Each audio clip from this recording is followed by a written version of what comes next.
Assalamualaikum warahmatullahi wabarakatuh.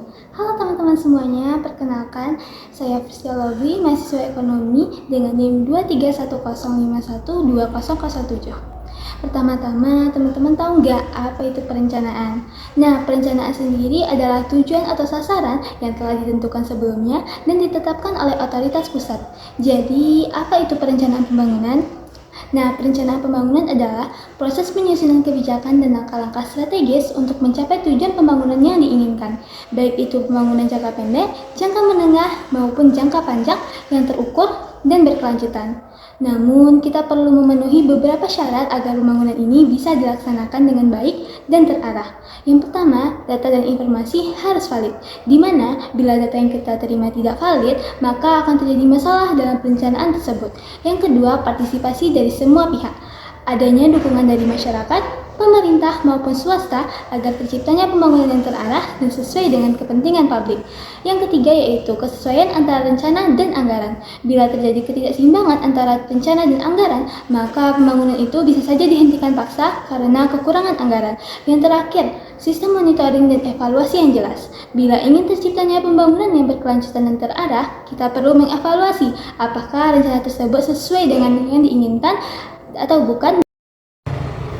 Nah, sekarang kita akan membandingkan RPJMN antara dua negara yaitu Indonesia dan Filipina. Kenapa memilih negara tersebut? Karena keduanya ini adalah negara kepulauan yang ada di Asia Tenggara.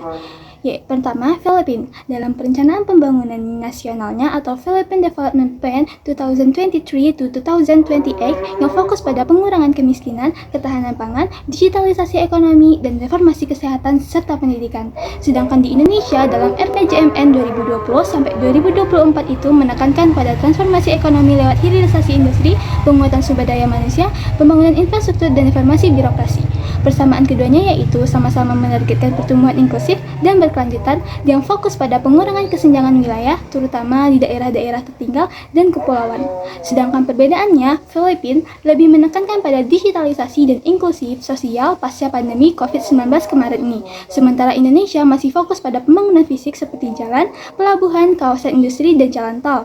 Jadi menurut saya, ke depannya Indonesia disarankan untuk mulai menyeimbangkan pembangunan fisik dengan transformasi digital dan pemberdayaan wilayah kepulauan secara spesifik.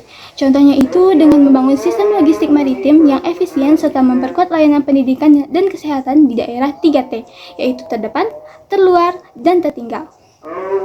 Maka sekian penjelasan saya, semoga dapat dimengerti. Terima kasih atas perhatiannya. Assalamualaikum warahmatullahi wabarakatuh.